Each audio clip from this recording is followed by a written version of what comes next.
What's up, Mega Movie Goers?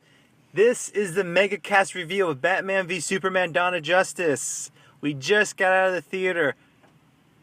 I got Valiant Karen here with me. Karen and I are sitting in the car. We just literally got out of the theaters.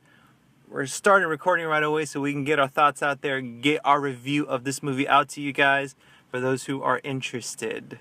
Hey everybody, yeah, we can't wait to tell you how we feel. First we'll do a non-spoiler review, which will be quick, and then afterwards you guys can look forward to our spoiler review. Yeah, we'll break down everything from the actors, break down everything from certain scenes, plot lines, cameos, everything like that. So Valiant Karen, let's get this started.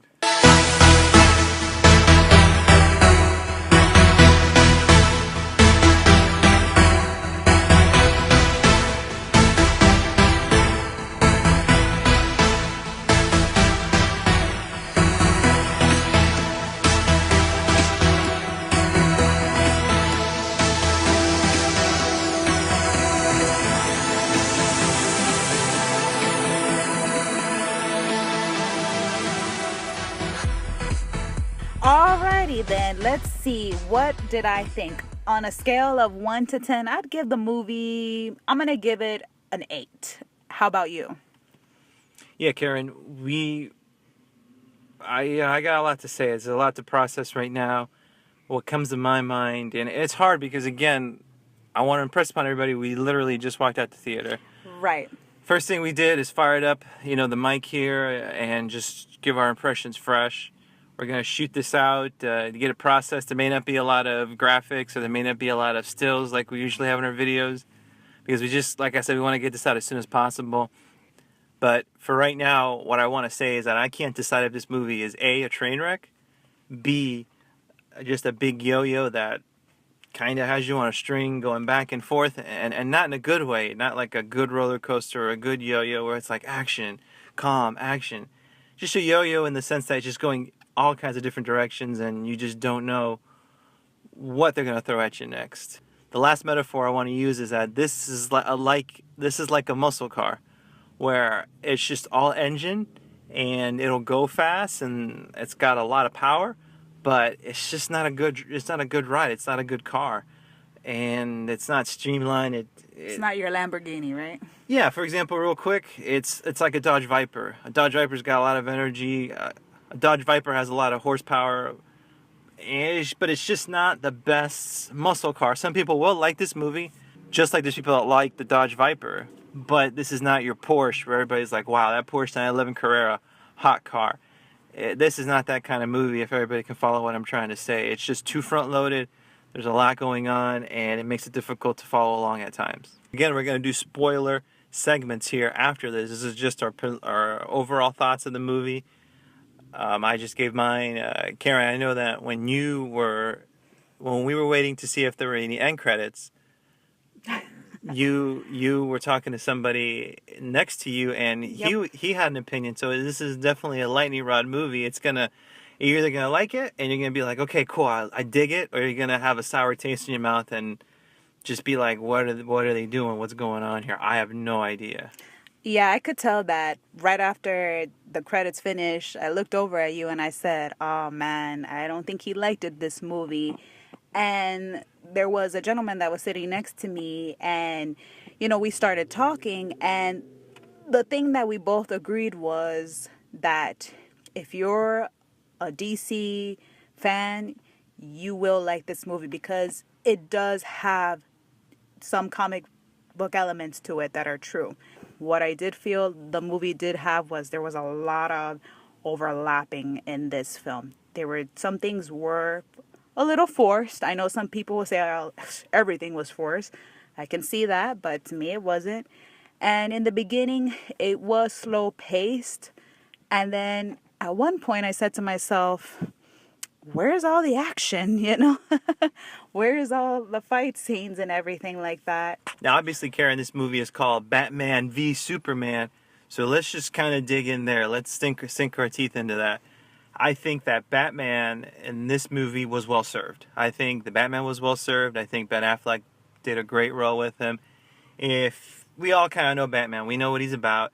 I think this did a good job of kind of tapping into a lot of the rage that Batman has.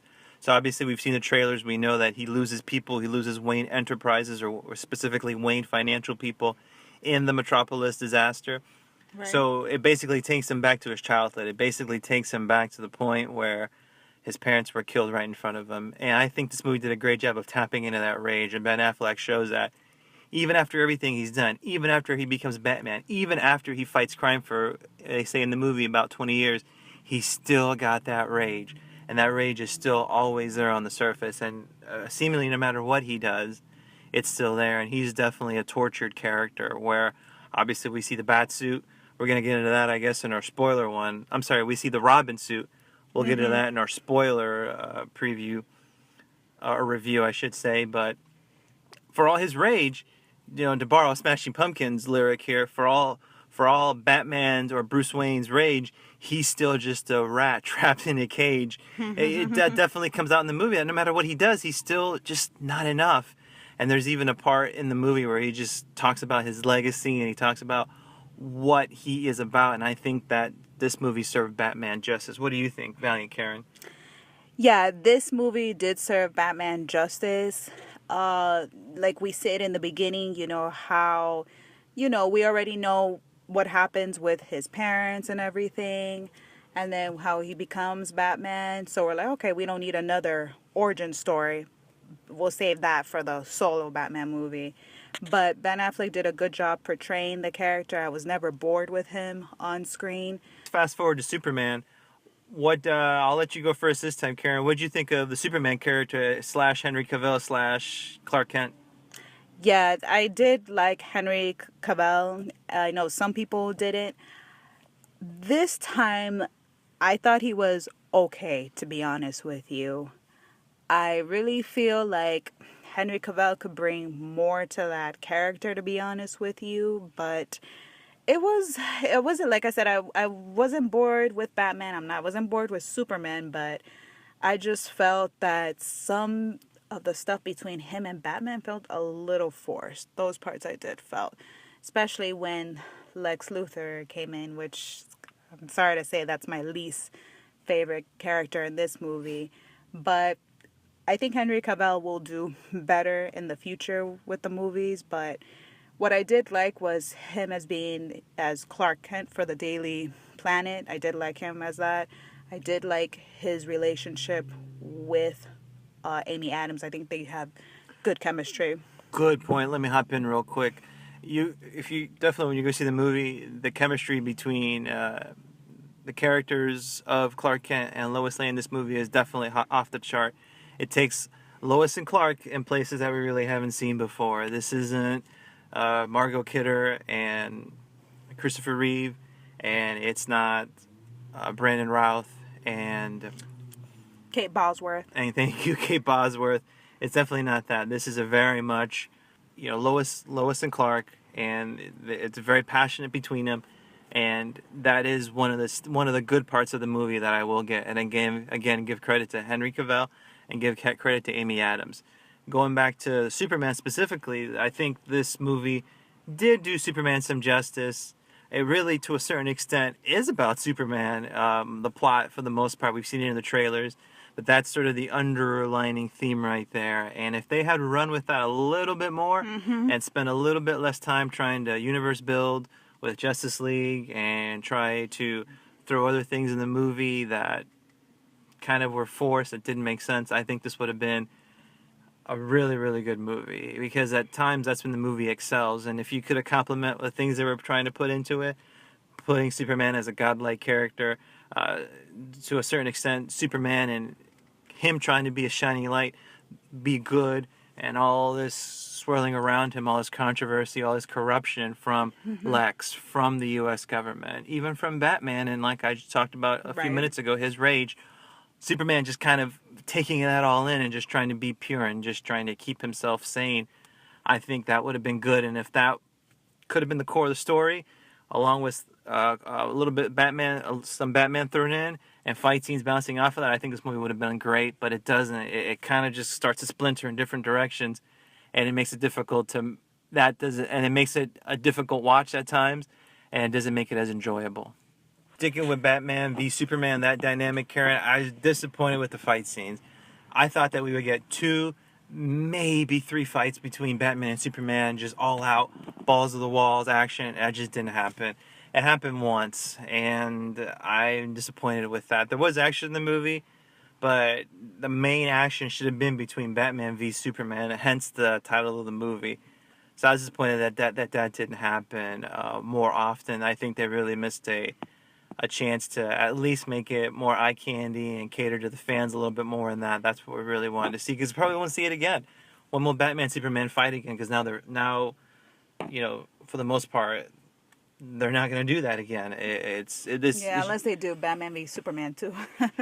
You're only going to get that chance to do it once. You only get a first chance to make a first impression. So even if down the road they want to do it again, it's just not going to be the same. So I think a big swing and a miss by this movie, a big swing and a miss by Zack Snyder, and a big swing and a miss by Warner Brothers, that they could have done more with those fight scenes. At least give us the fight scenes, and that just didn't happen. What do you think?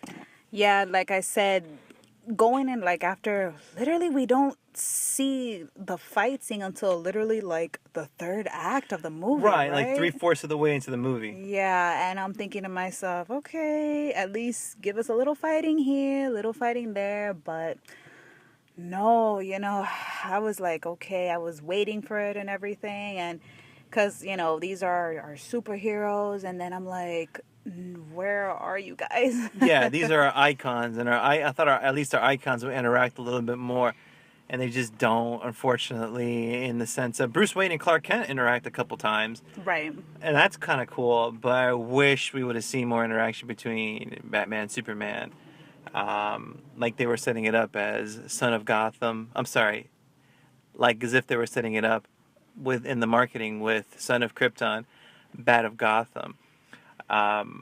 And it's kind of weird too, because the whole marketing was who will win this fight, and Right. I don't really think that really ever played itself out in the movie, which was disappointing. There is stuff to like in this movie. It's not all chaotic or crazy like that. There is stuff to like. Again, we talked about some of the performances from the actors, the auxiliary actors, the actors that are supporting characters. They did a good job. Diane Lane as Martha Kent, that was very good. Also, she did very good in the role. Right. In the movie, there's a part you see it in the trailer where she's telling Superman Clark, she's telling him, be their hero, be their angel, be whatever they want you to be, or be none of it. That actually plays out really well in the movie, and again, is one of those things where when it's about Superman, it's playing around in that sandbox and that dynamic of what's Superman going to do, and how does he how does he be Superman? How does he be a good person in a corrupt world? When that plays out, that's when the movie, in my opinion, is at its best. Yeah, no, I agree with you on that. And we'll talk about another cameo that I did like. I'm not going to say it here because we're going to spoiler for it. But Superman does see somebody from his past talking to him and everything. And I was like, oh, that one was good. The Bat tech, the Bat gadgets in this movie are really good. The Batmobile and the Batplane are awesome, in my opinion. They are off the chain. And you don't get to see it as much as you did in the Christopher Nolan trilogy, obviously, because there's obviously more Batman. But what they did show was really awesome. Another character that we need to get into that was really good is Jeremy Irons as Alfred. I think he was a little forced, but I think he did a good job of complementing Batman and making that character whole. The imagery in the movie is also very good, in my opinion. There are some really cool scenes in the movie. It's shot well. It's typical Zack Snyder, his style of it, which is definitely very good, very gritty. And it was interesting sometimes to see a character like Superman, who's usually typically bright and hopeful and white, kind of exists in this black and gray world that sometimes just turn into like a disaster scene. So that's always interesting to see. So the imagery in it is very good. Like I said, I like where the story, in a sense, was going at times. It does a good job, too, in the movie of keeping it grounded, where you can actually see how a character like Superman would be received in a world like today, with everything that's going on and how the government would react. And even, I think, what Batman represents is a person, a man, how a man would react when a godlike, creature or person or alien does come up, how that person would kind of rage against it and say, well, I want to tame this. I want to, overcome this. And that's also where Lex Luthor operates as well. So, what did you think about the music in the film? To me, there are a couple pieces. It's really, to me, non-existent. That's just my opinion. I really don't have much to say about it. Wow, really? I liked it. I think Hans Zimmer and Junkie XL, who also did the music for Mad Max, which I love that movie. I thought he did a great job. And I know it must have been kind of hard for them to both collaborate a little bit, even though they're the best. But I'm sure they both had to say, no, we don't think this piece looks good. No, we should probably have less piano here, more drums here. But they did a really good job collaborating. And the music did get me pumped up, especially when the fight scene with Doomsday came up. All right, Karen. So as we said, there's a lot to get to. We're about to get into some spoilers here. Dissect some individual scenes. So what we're gonna do though here, just for the general people who don't want any spoilers and kind of just wanted to get a fan's opinion and our sense, I think it's good. Even if you saw the movie and you just kind of wanted to hear what other people had to think, this is what this video is for. We're getting into more details here on other ones. Obviously, as the weekend rolls on, there'll be a lot of information coming in. This is a lightning rod movie, is what I'm going to say. Again, you're going to love it or you're going to hate it. So I know we've seen some people in the media, some people who are critics, some people who are fans, some people who are on other sites and blogs. Some of them do like it, and they like it a lot. Me personally, I'm on the fence of it. I respect that this was a hard movie to make. Right. I see that it was so much went into it from a producer standpoint, from a director standpoint, from a storyline standpoint. You're going to see that. You're going to see that this movie is basically, fighting with itself, trying to figure out where it wants to go. Again, the reference of a car was just too much power, where it's just, this isn't a fun drive because I'm trying to control the car the whole time because it just got so much torque. And some people like that kind of stuff. So it will have its fans. Me personally, I respect, like I said, the big task that was presented in front of the creators. But this movie here is, unfortunately, falls flat, falls short. I think I know where your final grade is going to be. But like I said, I did like this movie. I know the critics are hating on it, but like I said before, let them think what they want to think. And I think it's good that we here, the fans, can trust in each other and say what we think. And I know, you were definitely honest about your thoughts on the movie, and I'm going to be honest, I liked how it's hard to keep an audience entertained for like 2.5 hours, to be honest with you. It really is. And I know they're DC and Warner Brothers are trying to play catch up with Marvel, but I thought they did a good job. And the thing is that they had a great cast. The thing is that what parents will realize is this was definitely not a kid's movie. We will say that. This was a dark movie. And I do feel bad for, the kids. I mean, there was a kid sitting right next to you, and at one point he jumped because there was a little part that was scary for kids. I think too scary, to be honest with you. And I think that's what's going to hurt the movie too, believe it or not, because other parents will tell other parents, hey, don't take your child to go see this movie. This has some scary scenes. It might give your kids nightmares. So that's my problem with it. But I know it's hard to please everybody. And if you make it just for the kids, then some DC fans are going to be like, oh, man, come on, DC's dark. Make it dark. And if you make it dark, which this movie was, then you're going to have the parents be like, oh, man, why can't we have a movie like Marvel does it, but DC has their formula now. It's set, and Marvel has their formula. And I just wish in the future they wouldn't rush so many things. Like some things did felt forced, like you said. I'm glad you brought up the kids, Karen, because I do feel that there was a little kid sitting next to me, and he didn't have a good time. He didn't have a good time, I don't think, because I know when I was young, the Christopher Reeve movie, the Christopher Reeve Superman, inspired me a lot. And I've talked about this on the show several times, that basically made me into a Superman fan. And even as I was older, Michael Keaton did a great job. And that Batman movie, it made me want to know more about Batman. It really made Batman one of my, one of my heroes, one of my characters. It made him larger than life.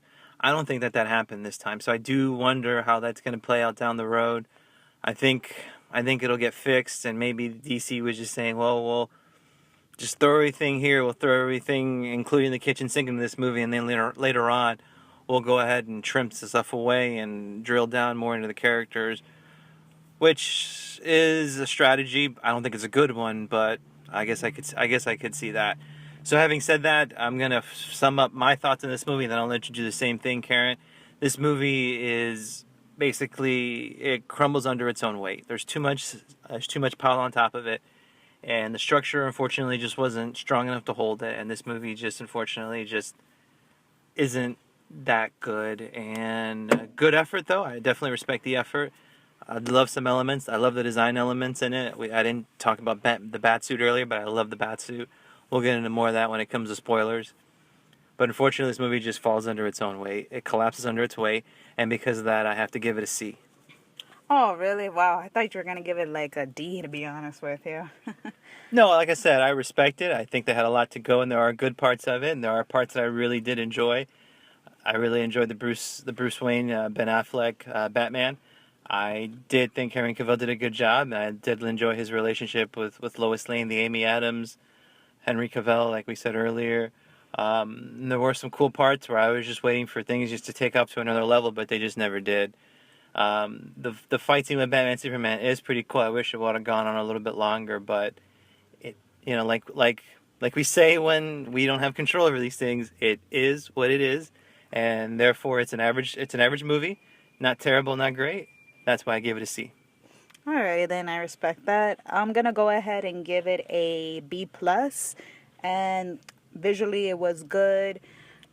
Doomsday I thought looked good. I know people are hating on that CGI, but it didn't look that bad, to be honest with you. And also too, like you said, the Batsuit, the Batmobile, or Batcave, totally different look than what we've seen before, which is good.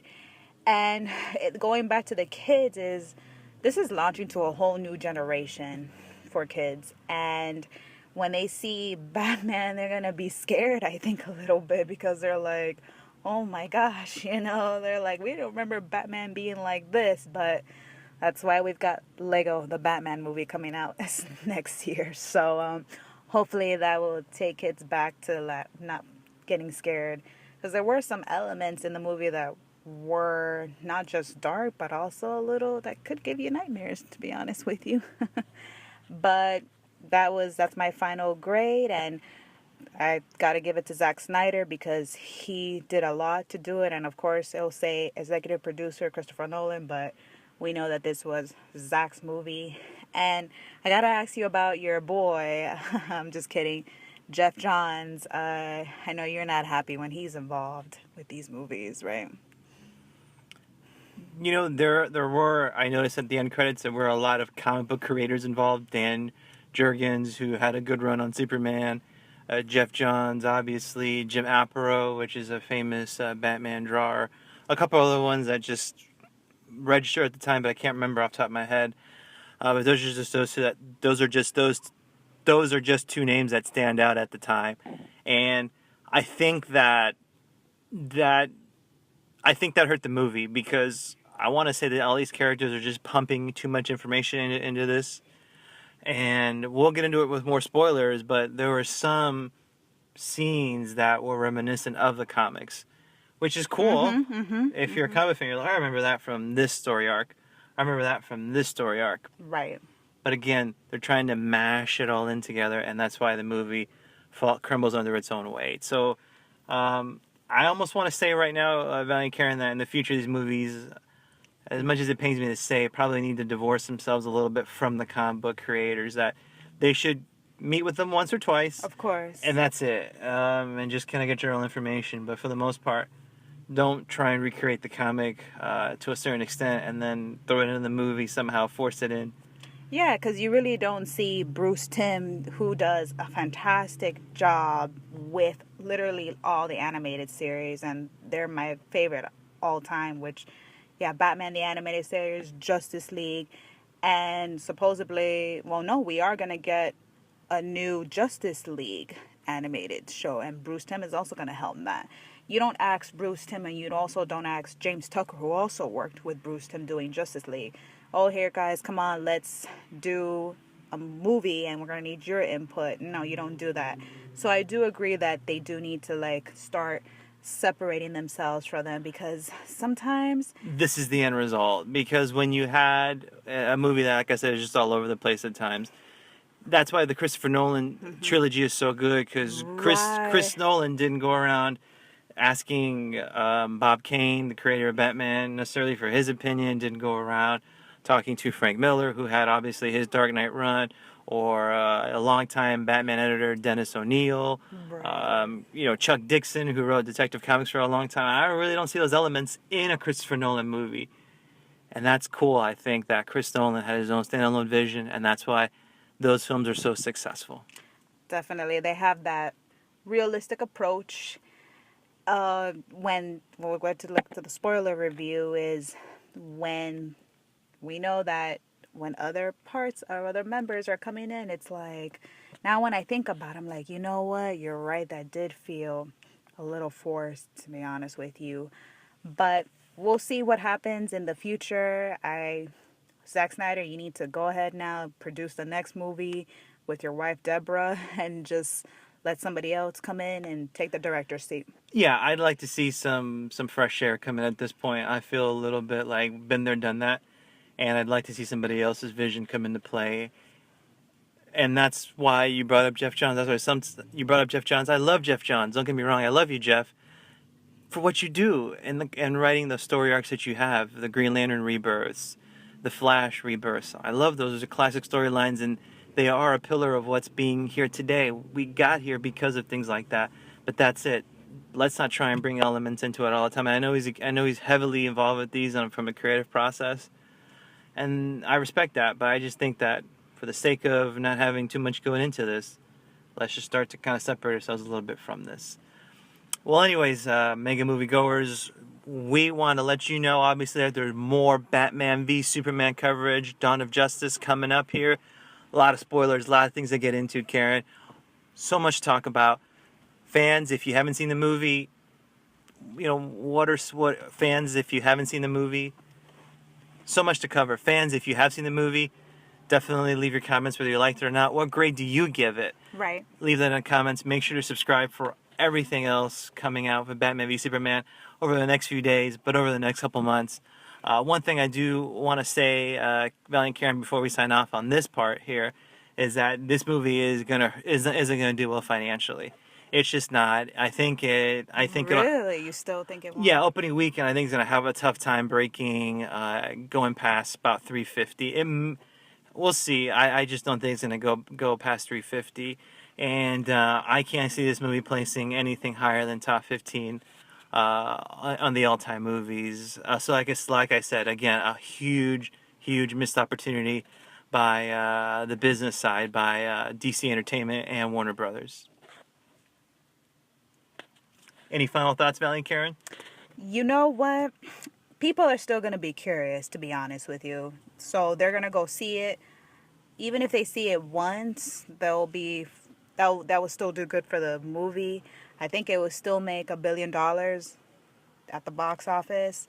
But now with seeing how dark it can be for kids, maybe other parents will say to others, no, don't take your son or daughter to go see this movie. They won't not like it. I think it's way too dark. It's not like Marvel, what people are used to already with that. Yeah, and that's what's going to hurt it, and that's why, in my opinion, it won't hit $1 billion. It'll probably hover around 850, 900 million. And honestly, to be honest with you, I think it's going to hurt Warner Brothers' bottom line. So we'll keep an eye on that too, as always. We shall see. As always, we'll have information for you on that, not only on our YouTube channel here, Mega Movie News, but also on our website, megamovienews.com. Also, be sure to check our Instagram. It's a great way to keep in touch with everything that's being posted Our Instagram is at Mega Movie News. All right, fans, more to come. Stay tuned. Valiant Karen and I will be up all night talking Batman v Superman. So just keep a lookout for those posts. They're going to be hot and heavy coming at you for the next few days. You said kitchen sink earlier. There was actually a kitchen sink involved in. There was. We'll get into that in the spoilers. Good job, Valiant Karen.